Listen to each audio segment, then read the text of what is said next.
My name is Dr. Meredith Rowe. For 15 years, the sharp, sterile scent of antiseptic has been more familiar to me than my mother's perfume. I am a neurosurgeon, and my world is one of precise incisions, whispered counts, and the quiet, sacred space between one heartbeat and the next. My hands, which have been called gifted, have traced the delicate pathways of the human brain, mended what was broken, and held life itself in their steady grasp. To my patients and my colleagues, I am a source of calm authority, a last hope. To my family, I have always been something else entirely. An afterthought. A quiet, inconvenient stone in a shoe they wished was more comfortable. I was the daughter they never quite knew how to introduce, the sister whose achievements were met with a polite, vacant nod. I was the extra baggage, a phrase I once overheard my mother use to describe me to a friend when I was 13. The words didn't break me, they fired me in a kiln, hardening me into something resilient, something they could no longer easily dismiss. This story is not about the day I finally earned their love. It's about the day I realized I no longer needed it. It begins, as so many of my family's stories do, with my sister, Chloe. She was the sun, I was the planet in a far-flung orbit, content with my own gravitational pull. But when her light suddenly threatened to extinguish, our orbits violently collided.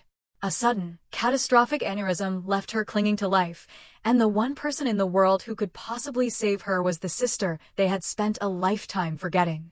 When they found out who held the scalpel that pulled her back from the brink, their world tilted on its axis. And, for the first time in my life, their silence wasn't a punishment, it was a confession. If you want to know what it feels like to hold your own family's heart in your hands, both literally and figuratively, and to choose not vengeance, but grace, then keep listening. This is the story of how I stopped waiting for their applause and learned to hear the music of my own life. There is a photograph I keep, not on a mantelpiece, but tucked inside a heavy medical textbook on my office shelf.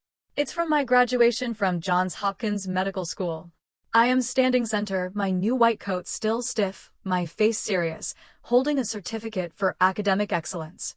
My father is in the background, his expression a mixture of pride and confusion, as if he'd discovered a rare bird in his backyard and wasn't sure whether to admire it or fear it. My mother isn't in the picture at all. She was in our hometown of Redwood, Oregon, helping my younger sister, Chloe, pick out a dress for her junior prom. The juxtaposition was perfect, a snapshot of my entire existence, my monumental achievement happening in the quiet shadow of my sister's everyday sparkle. That was the night I learned a fundamental truth. You can achieve the extraordinary and still be invisible to the people who are supposed to see you most clearly. I live in Portland now, in a minimalist apartment that overlooks the quiet green of the hospital campus. It's a life of deliberate order. My days are long, spent in the hushed, high-stakes theater of the operating room. I come home to silence, to a meal I eat standing at the kitchen counter, and to the company of medical journals. It's not a lonely life, it's a focused one. Loneliness is a dull, sprawling ache. Focus is a sharp, clean line. I have always preferred the latter. My family still lives in Redwood, a town built on timber history and quiet judgment. My father, George, is a retired civil engineer, a man of blueprints and right angles who has always been uncomfortable with the messy, unpredictable geometry of human emotion. My mother, Ellen, is the town's unofficial matriarch of good taste and social grace. Her life is a carefully tended garden of appearances, where any weed of imperfection is swiftly and silently pulled. They have 2 daughters. There is Chloe, the golden child, whose laughter was like wind chimes and whose path through life was effortlessly smooth. She married her high school sweetheart, has 2 beautiful children, and runs a boutique floral shop that is as charming and curated as she is. She is the heart of every family gathering, the subject of every Christmas letter. And then there is me, the bookish one, the serious one. The one who preferred anatomy charts to dolls, the one who left for the East Coast on a scholarship and never really came back. My mother once described me to her bridge club as brilliant, but a bit cold, like marble. I was 14. I went home and looked up the properties of marble: durable, strong, capable of bearing great weight. I decided it wasn't an insult. My brother, Ethan, 3 years my senior, exists somewhere in the middle. He's a good man, a successful lawyer who loves his family, but he has always been a peacekeeper, navigating the fraught territory between his mother's expectations and the quiet reality of our family's dysfunction. His texts are often the canaries in our family's coal mine. Like the one that arrived last night. Mom's planning a birthday dinner for Dad on Sunday.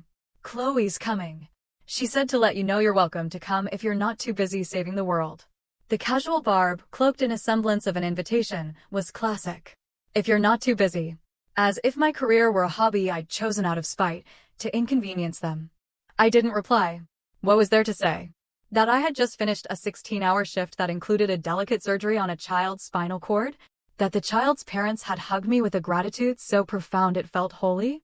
That their validation was a universe away from the grudging acknowledgement I received from my own family? I scrolled through my phone, a habit I indulged when I felt the old ache of invisibility. A cousin had posted photos from a recent family barbecue I hadn't been invited to. There was Chloe, radiant in a sundress, surrounded by family. The caption read, "Such a beautiful day with the rose. So good to see everyone. Chloe is as lovely as ever." Someone commented, "What about her sister? The doctor?" My cousin replied, "Oh, Meredith? I don't think she ever comes to these things. She's very dedicated to her work." Dedicated. It was the word they used to politely explain my absence, to frame my life's passion as a character flaw. I closed my phone and looked out at the city lights. They were a vast, glittering constellation, each one a life, a story. Out there, I was Dr. Rowe, a name spoken with respect. But in the small town of my birth, I was still just Meredith, the marble statue in the corner of the garden, the one everyone had grown so used to, they'd forgotten she was even there. It was a Tuesday, the kind of gray, drizzly Portland day that blurs the line between afternoon and evening. I was in my office, finishing up patient notes, my mind already looking forward to the quiet hum of my espresso machine at home. My shift was over. I was tired, a deep-in-the-bones weariness that came from holding so much of other people's hope and fear in my hands all day.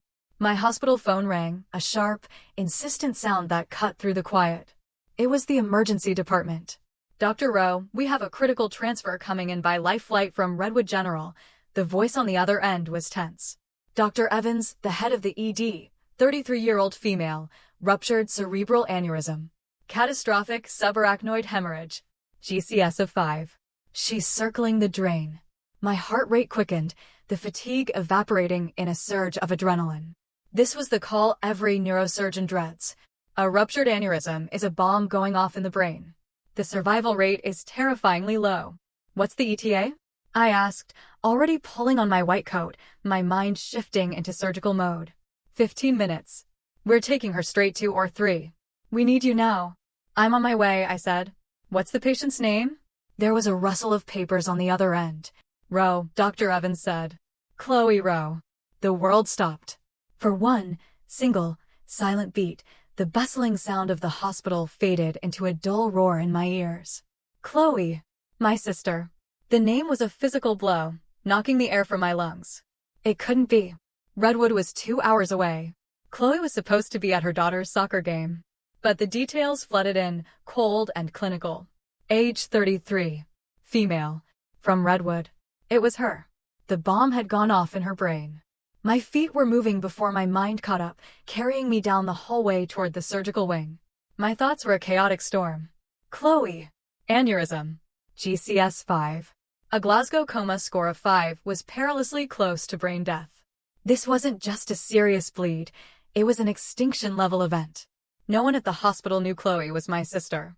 I had kept my professional and personal lives separated by a firewall of privacy.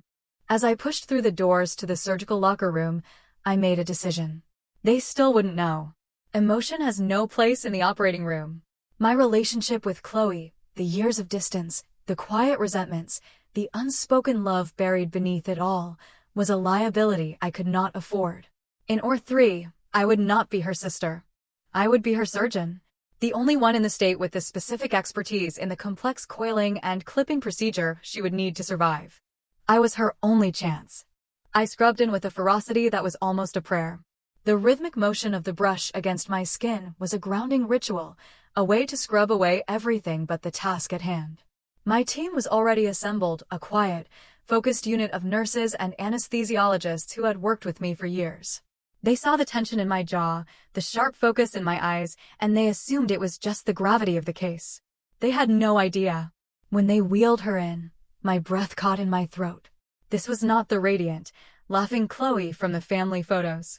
Her beautiful face was pale and slack, her body terrifyingly still. A ventilator breathed for her. The monitors above her bed screamed a chaotic symphony of a body in crisis. I stepped up to the table.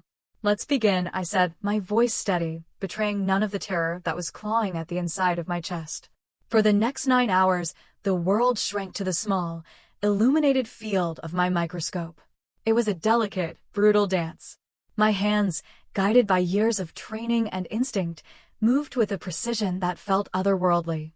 I navigated the treacherous landscape of her brain, suctioning away the blood that was choking her, searching for the source of the devastation. In the intense silence of the OR, broken only by the beeping of machines and the quiet requests for instruments, memories flickered at the edge of my consciousness. Chloe at 5, crying after falling off her bike, and me, a serious 9-year-old, carefully cleaning her scraped knee with a stolen alcohol wipe from Dad's first aid kit. My mother scolding me, "Meredith, leave it alone. You'll only make it worse." Chloe at 17, crying over her first heartbreak, and me, sitting on the edge of her bed in awkward silence, not knowing the right words, so offering none at all. I found the aneurysm, a small, monstrous blister on a major artery. It was in a difficult, almost inaccessible location. One wrong move, one tremor of the hand, and she would be gone. I thought of my mother's voice, cold, like marble. In that moment, I was grateful for it. I was a statue. I was a machine. My hands did not shake. I placed the titanium clip across the neck of the aneurysm, a tiny, perfect silver embrace that cut off its blood supply. The bleeding stopped. The angry swelling in her brain began to recede. We had contained the bomb. As we closed, a wave of exhaustion so profound it was almost dizzying washed over me.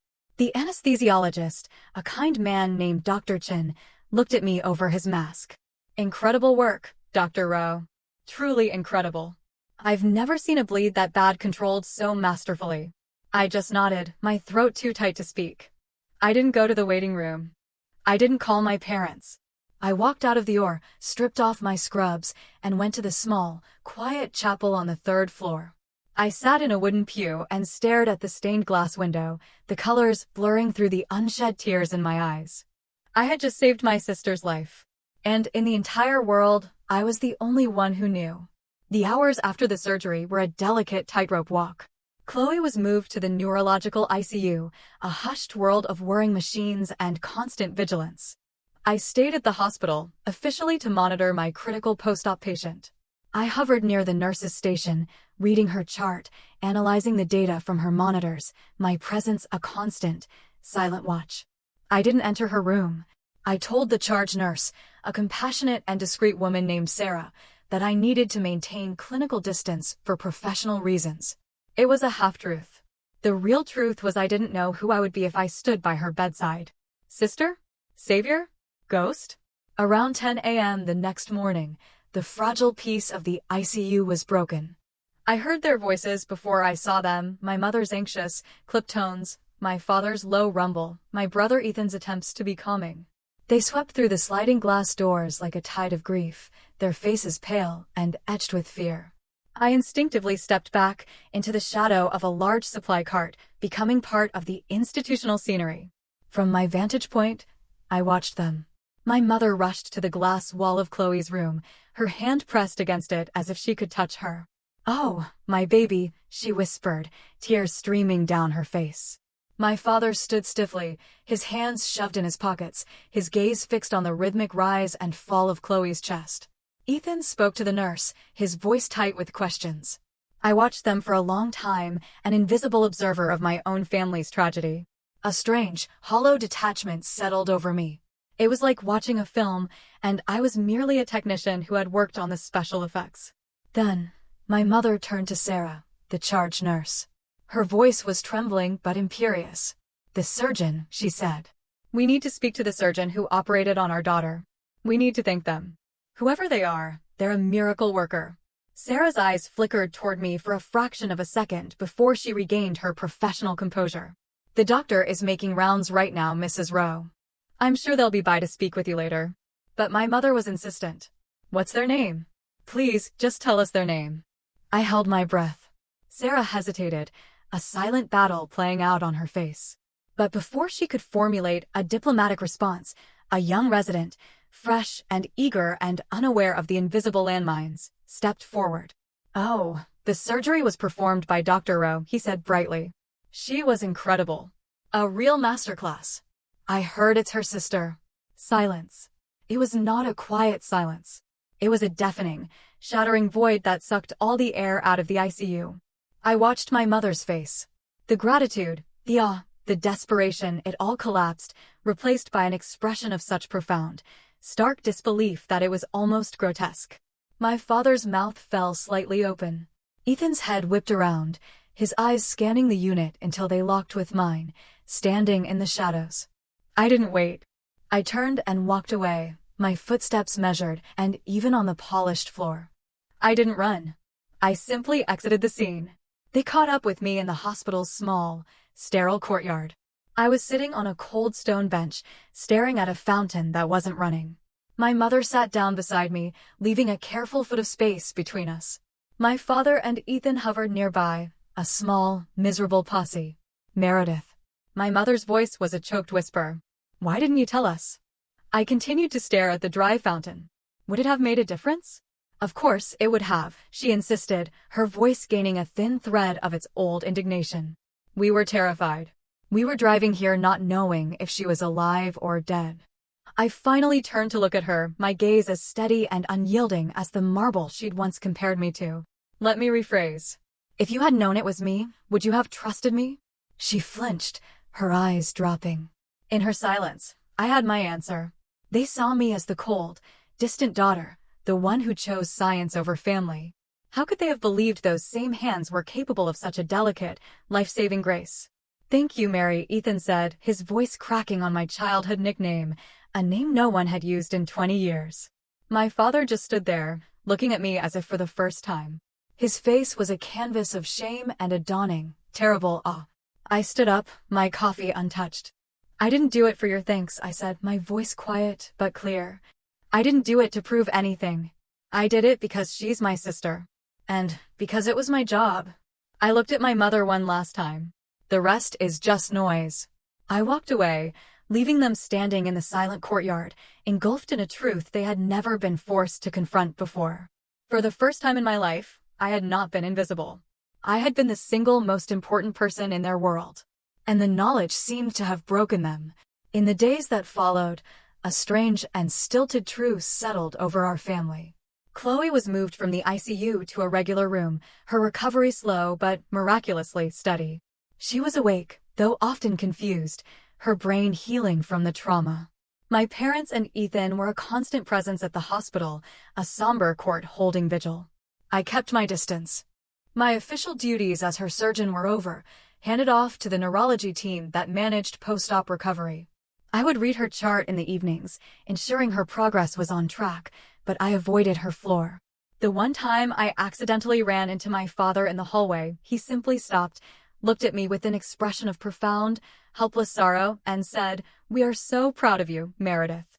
The words, so longed for over so many years, felt like a foreign currency arriving too late to be spent.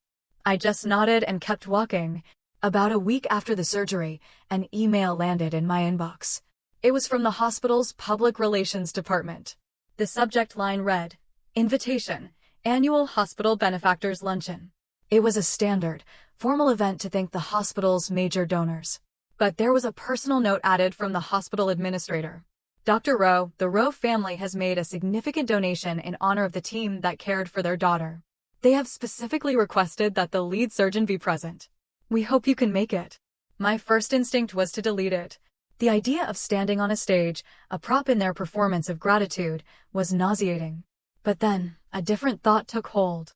My entire life, I had made myself smaller to make them more comfortable.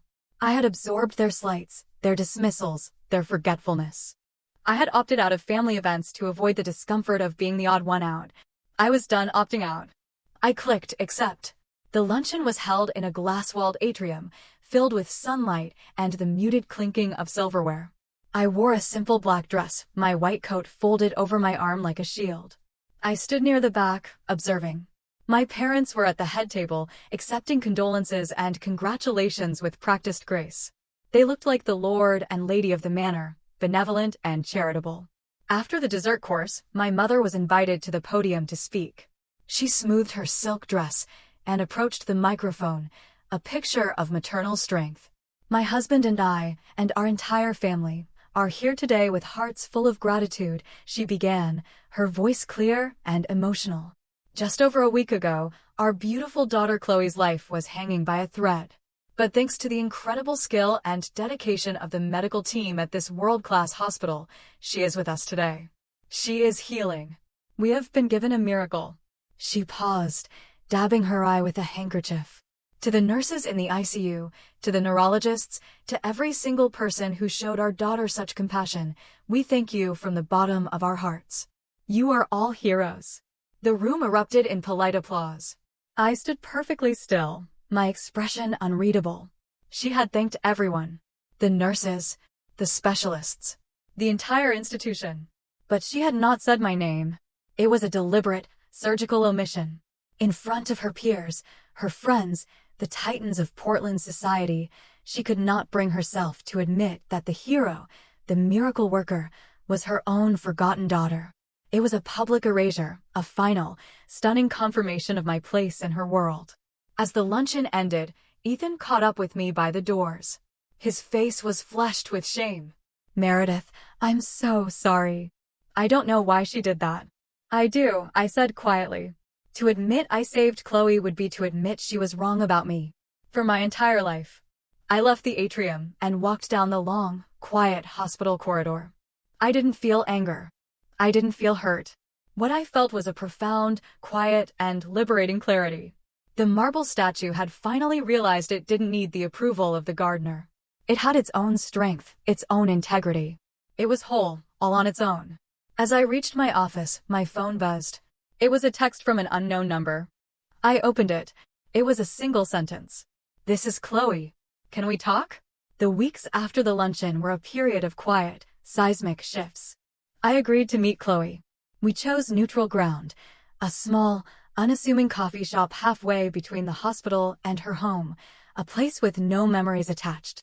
She looked fragile, her movements still tentative, but her eyes, the same vibrant blue as mine, were clear and startlingly direct. The bubbly, effervescent girl I remembered was gone, replaced by someone more thoughtful, more sober. "I remember bits and pieces from the ICU," she began, her hands wrapped around a warm mug. "Voices. A sense of someone watching over me. I think it was you." I simply nodded. "Mom and Dad, they're a mess," she continued. "They don't know how to talk about it. It's like you performed this miracle and then handed them a bill they can't pay. The currency isn't money, it's shame." "That's not my intention," I said. "I know," she replied quickly. "That's what makes it worse for them. You haven't been angry. You haven't demanded anything. You just been you. And they don't know what to do with that."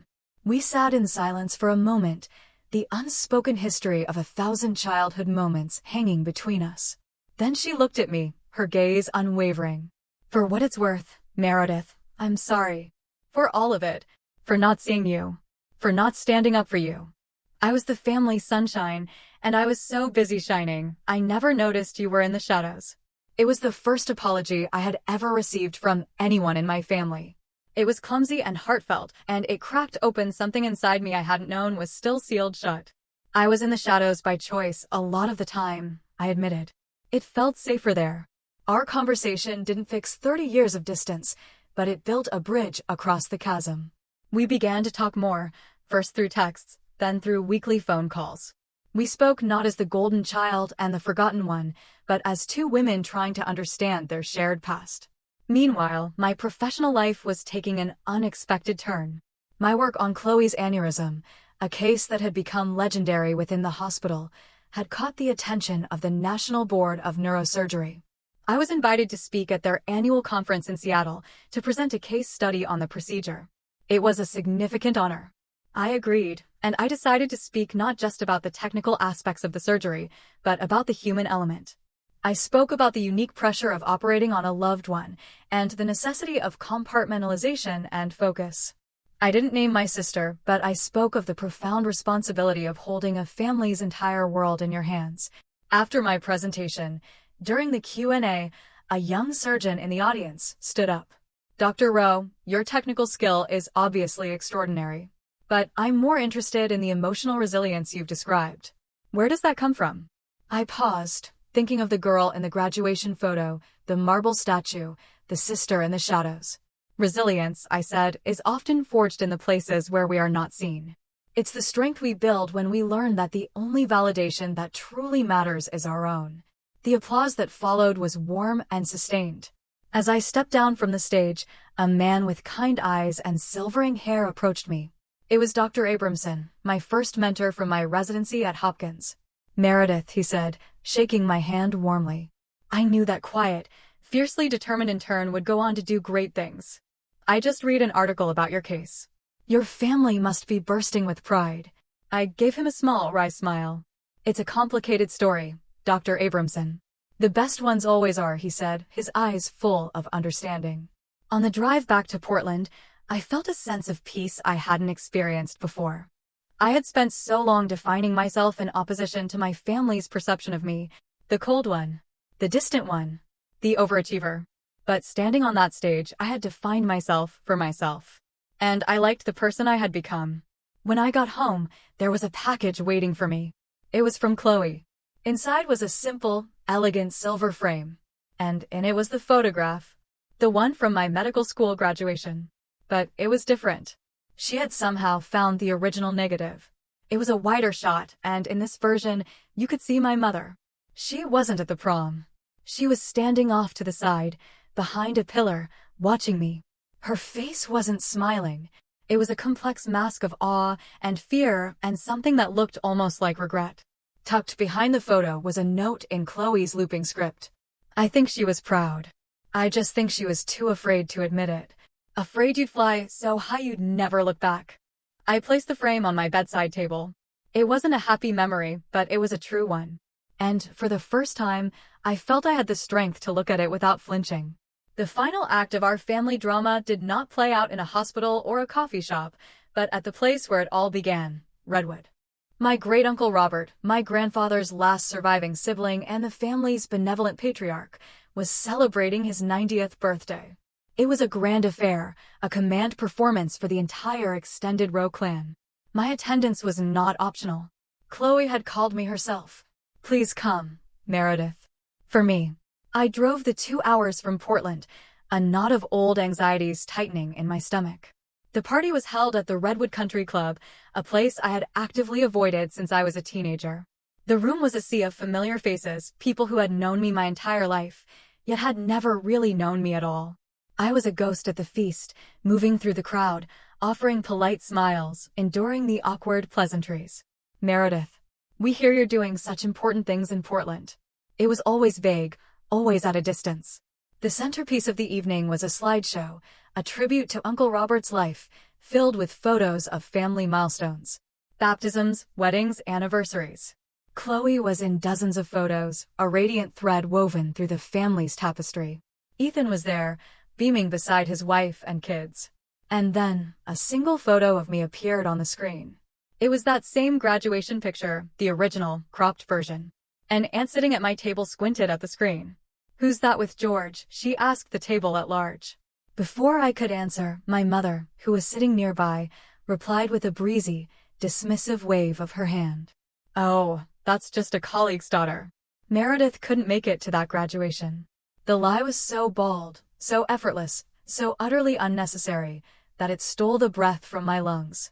It was a denial of my very existence in a room full of people who knew it was a lie.